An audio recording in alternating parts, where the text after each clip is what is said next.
The evening was winding down at City General Hospital, with the usual buzz of the emergency room starting to quiet. Dr. Richardson had just finished his paperwork and was looking forward to heading home after a long 12-hour shift. He stood up from his desk, stretching his tired muscles, when the emergency room doors burst open. Code Blue, coming through. The paramedics' voices echoed through the hallway as they rushed in with a patient on a gurney. The woman on the stretcher was ghostly pale, her breathing shallow and irregular. The heart monitor attached to her was beeping erratically, showing dangerous patterns that Dr. Richardson recognized immediately. "What do we have?"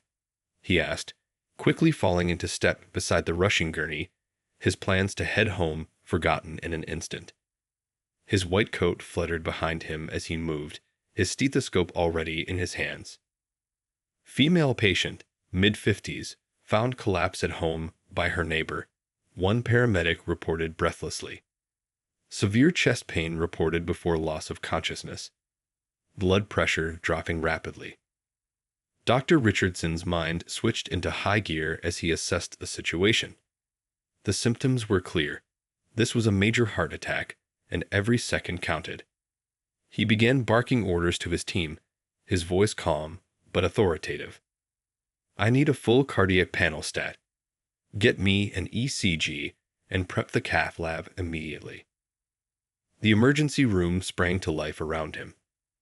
Nurses moved with practiced efficiency, booking up monitors and starting IV lines. The patient's heart rate was becoming more unstable by the minute. "Her pressure's dropping," called out one of the nurses, her voice tense. Dr. Richardson leaned over the patient, performing a quick but thorough examination. His experienced eyes caught details that others might miss. The slight bluish tint to her lips, the way her chest moved irregularly with each labored breath. He'd seen these signs before, and he knew they had precious little time. Just then, a young nurse approached him hesitantly, holding the patient's preliminary paperwork. She spoke in a low voice, trying to be discreet. "Doctor, you should know. There's a note in her file. She's had incidents with staff members of color before." Dr. Richardson paused for just a fraction of a second, letting this information register. In that brief moment, memories of similar situations flashed through his mind, the sideways glances, the requested transfers to other doctors, the barely concealed prejudice he'd faced throughout his career. But his hesitation lasted only that split second. "Her heart's going into VFib." Another nurse's urgent call snapped him back to action. "Starting chest compressions," Dr. Richardson announced firmly. "Get the crash cart ready." His hands moved with precision as he began CPR, his focus entirely on saving the life before him. In these critical moments, nothing else mattered. Not the patient's prejudices, not his own feelings, nothing but the fight to keep her alive. The room filled with the controlled chaos of a resuscitation effort. The rhythmic sound of compressions, the beeping of monitors, and the clear, decisive voices of the medical team working in perfect sync. Dr. Richardson called out for medications, adjusted compression techniques, and monitored the patient's responses with the expertise that came from years of training and experience. As he worked, sweat beading on his forehead, he knew they were in for a long night. The woman's heart condition was severe, and if she survived these critical first moments, she would need emergency surgery. It would be his hands that would need to repair the damage, his skills that would determine whether she lived or died. The irony of the situation wasn't lost on him, but it didn't matter. He had taken an oath to save lives, and that's exactly what he intended to do, regardless of who his patient was or what she might think of him. As he continued working, he could hear the cath lab team being assembled, and he began mentally preparing for the complex procedure ahead. This was just the beginning of what would prove to be one of the most challenging and significant cases of his career. The quiet beeping of medical monitors filled the recovery room as Dr. Richardson checked his patient's vitals for the third time that hour. He couldn't shake the feeling that something about this case would be different. A young nurse approached him, holding a thick medical file in her hands. Her expression was troubled as she flipped through the pages. "Doctor, I think you should see this," she said softly, pointing to several incident reports. Page after page documented complaints, confrontations, and requests for staff changes, all with a disturbing pattern. The patient had repeatedly demanded to be treated only by white medical staff, had used racial slurs against hospital workers, and had even refused care from qualified professionals based solely on their skin color. Dr. Richardson took a deep breath, his shoulders tensing slightly as he read through the reports. 20 years of medical practice had taught him to expect these situations, but they never got easier. He remembered his first year as a resident, how those early encounters with prejudice had nearly made him quit medicine altogether. Now, he wore his experience like armor, though the sting never fully went away. "Thank you for bringing this to my attention," he said to the nurse, his voice steady and professional. "Has the family been notified about her condition?" "They're on their way," she replied, glancing nervously at the patient. Her daughter called. Should we assign another doctor to the case?" Dr. Richardson looked at the unconscious woman lying in the hospital bed. The surgery had been incredibly challenging, a complicated triple bypass that had pushed even his considerable skills to their limits. For 6 hours, he had fought to keep her heart beating, his hands steady and sure despite the technical difficulties that had arisen. "No," he said firmly. "I'm her doctor, and I'll continue to be her doctor. Her heart doesn't care about the color of the hands that fixed it." Just then, the patient's vital signs began to fluctuate slightly, a normal occurrence after such major surgery, but one that required immediate attention. Dr. Richardson moved quickly to adjust her medication, his actions precise and confident. As he worked, he could hear the bustle of the hospital around him, the squeaking of rubber-soled shoes on linoleum, the distant conversations of staff and visitors, the gentle hum of medical equipment. A passing colleague stopped at the door, looking at the patient's charts. "Heard you pulled off quite a save in there," she said admiringly. "That blocked artery was tricky from what I hear." Dr. Richardson nodded, allowing himself a small smile. "It was touch and go for a while," he admitted. "But she's stable now. The next 24 hours will be critical." As he spoke, he noticed the patient's daughter arriving at the nurse's station down the hall. She looked exhausted and worried, clutching her purse tightly as she spoke with the staff. Dr. Richardson straightened his white coat and prepared himself for what might be a difficult conversation. "Time to talk to the family," he said, more to himself than anyone else. He knew from experience that these moments could go either way. Sometimes, family members shared their relatives' prejudices. Other times, they were mortified by them. Either way, his job remained the same, to provide the best possible care for his patient. As he walked toward the nurse's station, he mentally reviewed the surgery details, the recovery protocol, and the long-term care plan he developed. Whatever challenges lay ahead, he would face them with the same professionalism and dedication that had guided him throughout his career. After all, in the end, medicine wasn't about the color of someone's skin. It was about the skill in their hands and the knowledge in their mind. For now, though, his focus remained on his patient's recovery. The real test would come when she woke up, when she realized who had saved her life. But that was a bridge he would cross when he came to it. Right now, there was a worried daughter who needed to know her mother was going to be okay. The operating room was intensely quiet except for the steady beeping of monitors and the soft clink of surgical instruments. Dr. Richardson stood over his patient, his hands steady as he prepared for what he knew would be one of the most challenging surgeries of his career. The overhead lights cast a bright glow on the operating table, where every second would count. "Blood pressure's dropping," called out the anesthesiologist, his voice calm but urgent. "We need to move quickly." Dr. Richardson nodded, his focus unwavering. Beginning the first bypass, he announced to his team. Through his surgical mask, his eyes remained fixed on the exposed heart before him. This wasn't just any regular bypass. The patient's arteries were severely blocked in multiple places, making the procedure extraordinarily complex. The operating room team moved like a well-oiled machine. They'd worked together countless times before, but this case was pushing them to their limits. Nurses anticipated his needs before he could voice them, passing instruments with perfect timing. The atmosphere was tense but controlled, everyone knowing their role in this life-saving dance. "We've got some bleeding here," Dr. Richardson said, his voice steady despite the complication. Sweat formed on his forehead under his surgical cap, but he couldn't spare a moment to wipe it away. "Suction, please." Hours ticked by. What was planned as a triple bypass became increasingly complicated as they discovered more damage than the initial scans had shown. But Dr. Richardson's hands never trembled, his movements remaining precise and deliberate even as fatigue began to set in. "Doctor, her stats are becoming unstable," the monitoring nurse called out.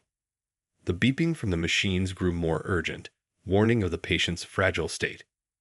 "I see it," he replied, his concentration absolute. "We're almost there. Just need to complete this last graft." His fingers moved with incredible precision, working in spaces barely visible to the naked eye. Every stitch had to be perfect. There would be no second chances. Suddenly, the monitor's beeping turned into a solid tone. "VFib," someone called out. The patient's heart had stopped beating effectively. Starting internal massage, Dr. Richardson announced, his hands moving to manually pump the heart. The next few moments would be crucial. He had seen this situation before, many times, but each instance was a race against time, a battle against death itself. The team worked in perfect synchronization. Medications were administered, the defibrillator was prepared, and everyone held their breath as they waited for the heart to respond. The tension in the room was palpable, thick enough to cut with a scalpel.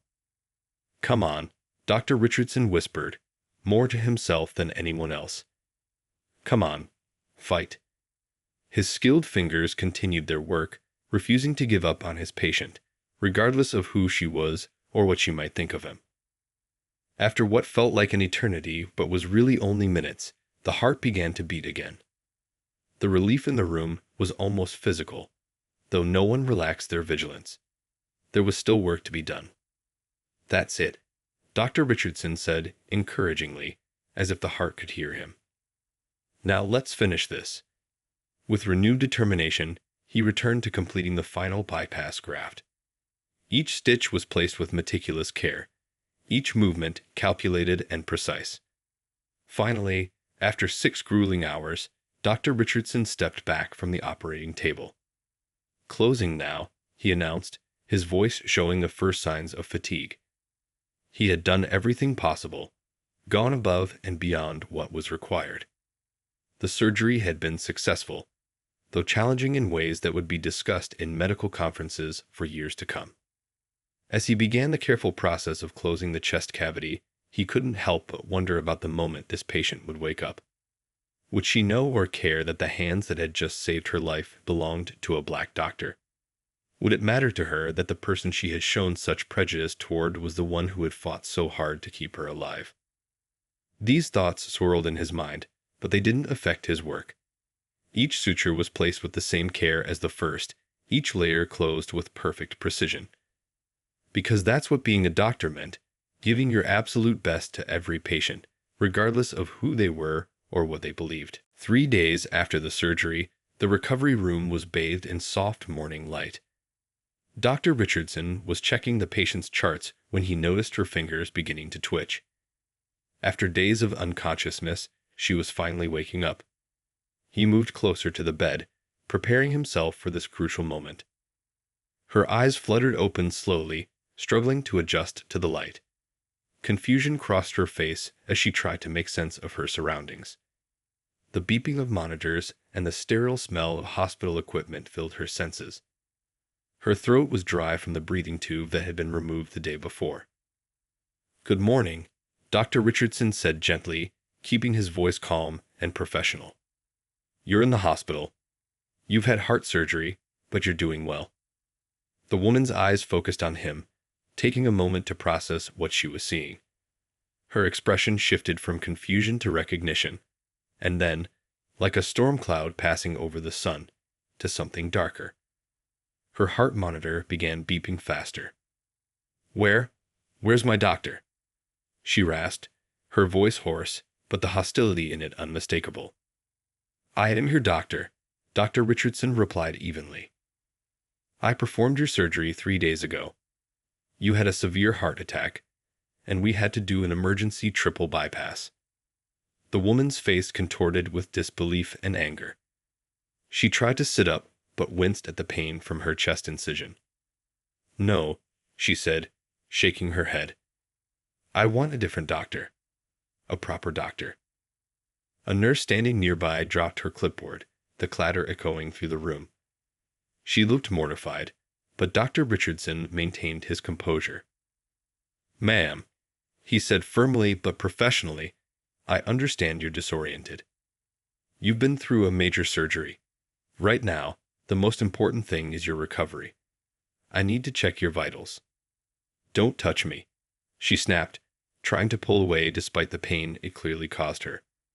The monitors started beeping more rapidly as her blood pressure rose. Just then, her daughter walked in, carrying a small bag of personal items. She stopped short, taking in the scene before her. The look of shame that crossed her face spoke volumes. "Mom, please," she said, rushing to the bedside. "This is Dr. Richardson. He's the one who saved your life. He operated on you for 6 hours." The patient's face reddened, whether from anger or embarrassment wasn't clear. "I don't care," she muttered. "I want someone else." Dr. Richardson took a deep breath, maintaining his professional demeanor. "Your case is quite complex," he explained, addressing both mother and daughter. "The surgery involved some unusual complications that require specific follow-up care. I'm the most familiar with your situation." He picked up her chart and continued, his voice steady and clinical. "Your right coronary artery was 95% blocked. During surgery, we discovered additional complications that required immediate attention. The procedure was challenging, but successful. Now I need to examine your incision site for signs of infection." The woman lay there, conflict visible on her face. Her prejudice warred with the reality that this black doctor she would have dismissed on any other day, had literally held her heart in his hands and saved her life. The daughter stepped closer to her mother's bed, her voice quiet but firm. "Mom, please. Just let him do his job. He's been checking on you every few hours, making sure you're okay. Even when you were unconscious, he was here, taking care of you." The tension in the room was thick enough to cut with a scalpel. Dr. Richardson stood patiently, his years of experience having taught him that these moments required calm and professionalism above all else. He'd faced similar situations before, but each one was unique, each one a reminder of the complex world they lived in. The monitors continued their steady beeping, a reminder that beneath all the prejudice and pride, beneath the social constructs and learned hatred, we're all just human beings with hearts that need care, regardless of who provides it. The hospital corridor buzzed with whispered conversations as more family members arrived. The patient's son rushed in, looking disheveled and worried, followed by her husband who walked with a cane. They found their way to her room just as she was in the middle of demanding a transfer to another doctor. "I'd want to file a complaint," the patient was saying, her voice shaking with emotion. "I have rights as a patient. I can choose my doctor." Her daughter stood by the window, arms crossed, looking both embarrassed and angry. "Mom, you're being ridiculous. Dr. Richardson is one of the best surgeons in the state. He just saved your life." The husband settled heavily into a chair, his weathered face showing the strain of the situation. He looked at his wife, then at Dr. Richardson, who stood calmly reviewing medical charts by the door. The tension in the room was unbearable. "What exactly is the problem with Dr. Richardson?" the son asked, his voice tight with frustration. "His credentials are impressive. The nurses told me he stayed hours after his shift to monitor your recovery. The patient's face flushed red. You know exactly what the problem is, she muttered, refusing to make eye contact with anyone. Just then, the hospital administrator arrived, a folder tucked under her arm. She'd been notified about the situation and knew she needed to handle it delicately. I understand there's some concern about your care, she began diplomatically. Yes, the patient interrupted. I want a different doctor. It's my right to choose. The administrator nodded slowly. You do have rights as a patient, she agreed. However, Dr. Richardson is the head of cardiovascular surgery at this hospital. He performed a very complex procedure that saved your life. Transferring your care at this critical stage could be extremely risky. I don't care, the patient insisted, though her voice wavered slightly. There must be other surgeons. Her son stepped forward, his patience clearly wearing thin. Mom, stop this. Do you realize what you're saying? What you're doing? This man had his hands inside your chest. He fixed your heart when it was failing. How can you still hold on to these outdated ideas? The room fell silent except for the steady beeping of monitors. Dr. Richardson continued his work, checking vital signs and making notes in the chart, his professionalism unwavering despite the chaos around him. The patient's husband finally spoke up, his voice quiet but clear. I remember when my father refused to see a doctor because of his prejudices, he said, looking at his wife. He died because of his stubbornness. Is that what you want? Tears welled up in the patient's eyes, whether from anger or shame wasn't clear. The daughter moved to her mother's bedside, taking her hand. Mom, please. Just let Dr. Richardson do his job. We almost lost you once. Don't let pride or whatever this is, risk your life again. The administrator cleared her throat. Perhaps we should discuss this privately, she suggested, trying to diffuse the situation. Dr. Richardson, would you mind giving us a moment? Of course, he replied professionally. As he turned to leave, he added, Your next dose of pain medication is due in an hour. I'll have the nurse bring it in. Even in the face of such hostility, his concern for his patient's comfort remained paramount. As the door closed behind him, the family looked at each other, the weight of the situation heavy in the air. The son shook his head in disbelief. The daughter wiped away tears, and the husband stared out the window, lost in thought. The administrator began explaining hospital policies and the importance of continuity of care. But underneath all the official language was a simple truth. Sometimes the people who save us are the very ones we never thought we'd need or want in our lives. Word spread through the hospital like wildfire. A young nurse's social media post about the incident, though quickly deleted, had already been shared hundreds of times. By the next morning, local news vans were parked outside the hospital, their satellite dishes reaching into the gray sky.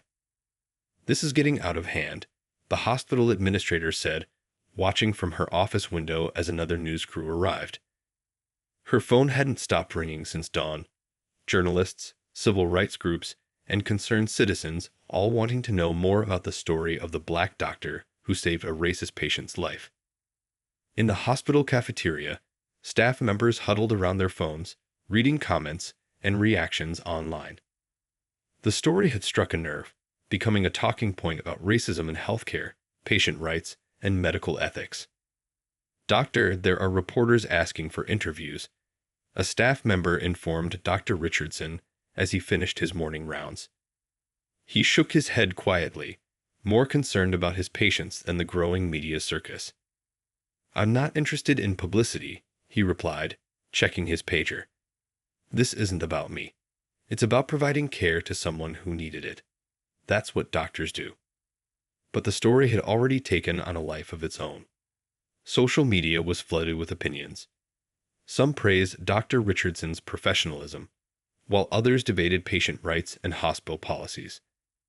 The comment sections became battlegrounds for larger discussions about prejudice in society. Back in her room, the patient watched the growing commotion on her small TV.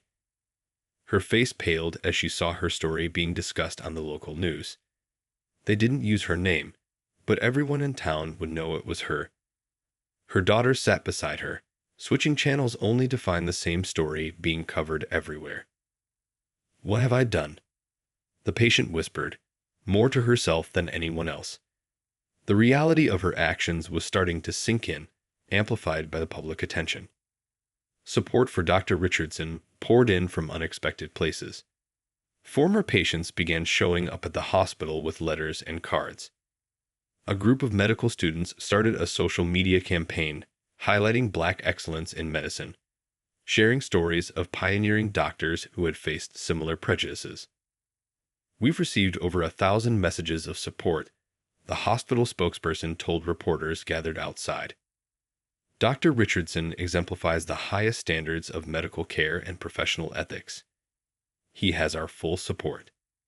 Inside the hospital, daily routines continued despite the media frenzy. Dr. Richardson maintained his usual schedule, checking on patients, performing surgeries, and teaching residents. If the attention bothered him, he didn't show it. "How do you handle it?" a young resident asked him between surgeries. "How do you care for someone who doesn't see your humanity?" Dr. Richardson paused, considering the question carefully.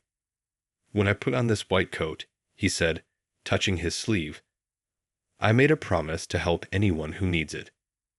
Their prejudices are their burden to bear, not mine. My job is to heal." Meanwhile, medical ethics professors from nearby universities began using the case as a teaching example. Discussion panels were organized, exploring the complex intersection of patient rights, medical ethics, and racial bias in healthcare. The patient's family struggled with the public attention. Her son had to delete his social media accounts after receiving hundreds of messages. Her daughter faced awkward questions at work. The spotlight was uncomfortable, forcing them to confront their own complicated feelings about the situation. Through it all, Dr. Richardson continued his rounds, checking on all his patients, including the woman who had rejected him. Each time he entered her room, the air grew thick with unspoken words and complicated emotions. But he remained focused on what mattered most, her recovery. "Your incision is healing well," he would say, "or your latest tests show improvement." Professional, dedicated, unwavering. Because in the end, that's what being a doctor meant, rising above personal feelings to provide care for those who need it, even when they make it difficult to do so. The hospital room was quiet except for the gentle hum of medical equipment as the patient's daughter sat beside her mother's bed, lost in thought. She'd taken the afternoon off work, needing time to process everything that had happened. The morning newspaper lay untouched on the bedside table, its headline about the incident face down. "You know, Mom," she began softly, watching her mother pretend to sleep, "I remember when I was little, you taught me to judge people by their actions, not their words. What happened to that, Mom?" The patient kept her eyes closed, but her daughter noticed a slight tremor in her hand. "When I was in college," the daughter continued, "my best friend was a girl from Nigeria. I never told you about her because I knew you wouldn't approve. Do you know how much that hurt? Having to hide my friendships because of your prejudices." A tear rolled down the patient's cheek, but still, she didn't open her eyes. "And now here we are. Dr. Richardson spent 6 hours saving your life. 6 hours, Mom. He stayed past his shift to check on you. He's dealt with all your behavior, with more grace than most people would manage. And still, you can't see past the color of his skin." The daughter stood up and walked to the window, watching people come and go in the parking lot below. Hospital staff in scrubs, visitors with flowers, families helping elderly relatives to their cars. A tapestry of humanity in all its colors and forms. "You know what the worst part is?" She turned back to her mother. "You're missing out on knowing some amazing people because of these walls you've built. Dr. Richardson isn't just a brilliant surgeon. The nurses told me he volunteers at the free clinic on weekends. He mentors medical students. He's raised 3 kids as a single dad since his wife passed away. Her mother finally opened her eyes, looking at her daughter with a mix of emotions: defensiveness, shame, and something else. Something that might have been the first crack in a lifetime of prejudice. "I didn't ask to know all that," the patient muttered weakly. "No, you didn't," her daughter replied. "You never ask. You never want to know the stories of people who don't look like us. But they have stories, Mom. They have families and dreams and struggles, just like we do." Just then, a nurse came in to check vitals. The daughter watched as her mother tensed up slightly. The nurse was Asian. Another wall, another prejudice. "Your blood pressure is much better today," the nurse said cheerfully, ignoring the patient's discomfort. "Dr. Richardson will be pleased. He's been very concerned about keeping your numbers stable." After the nurse left, the room fell into silence again. The daughter picked up her mother's hand, feeling the papery softness of her skin, seeing the bruises from IV needles. "Remember when I was 8 and I got really sick?" she asked. "You took me to 3 different doctors before someone figured out what was wrong. You fought for me. You demanded the best care possible. Well, Mom, the best care possible is exactly what you got this time. It just came from someone you never expected." She squeezed her mother's hand gently. "Maybe it's time to let go of these old fears and hatreds. Maybe it's time to see people for who they are, not what they look like. Dr. Richardson didn't just save your heart, Mom. He's giving you a chance to change it too." Outside the room, the normal bustle of hospital life continued. Somewhere down the hall, Dr. Richardson was probably checking on other patients, saving other lives, unaware of the slow but significant change he had sparked in one family's story. A week after the surgery, a minor complication brought Dr. Richardson back to the patient's room for an unscheduled check. As he approached, he could hear voices from inside. An elderly patient from the next room had wandered in, confused and distressed. The elderly woman was standing by the patient's bed, tears in her eyes, unsure of where she was. The patient, despite her own discomfort, was trying to calm her down. "It's okay," the patient was saying softly. "Someone will help you find your room." Dr. Richardson stepped into the doorway just as the elderly woman noticed him. "Doctor," she exclaimed with relief, "I can't find my room. And my grandson, he was supposed to visit today." Without hesitation, Dr. Richardson approached her with gentle confidence. "Mrs. Chen," he said warmly, "your grandson is actually in your room right now, looking for you. Let's get you back there, shall we?" The patient watched silently as Dr. Richardson spoke to the confused woman. His voice was kind, his patience evident in every word and gesture. He placed a steadying hand on Mrs. Chen's elbow, supporting her as she shuffled uncertainly. "What about my medicine?" Mrs. Chen asked, clutching at his white coat. "Did I take it today?" "Yes, you did," he assured her. "Nurse Amy gave it to you with your breakfast. Remember, you had pancakes today." "Oh yes." Mrs. Chen smiled, momentarily clear. They were good pancakes. The patient couldn't help but observe the interaction. She saw how Dr. Richardson treated the elderly woman with respect and dignity, how he didn't rush her or dismiss her concerns. It was a side of him she hadn't allowed herself to see before. "I'll be right back," Dr. Richardson said to his patient as he carefully guided Mrs. Chen toward the door. "I need to check your incision site, but let me get Mrs. Chen back to her room first." The patient nodded, words stuck in her throat. Through the open door, she could hear him talking softly to Mrs. Chen as they walked down the hall, explaining each step they took, making sure she felt safe and understood.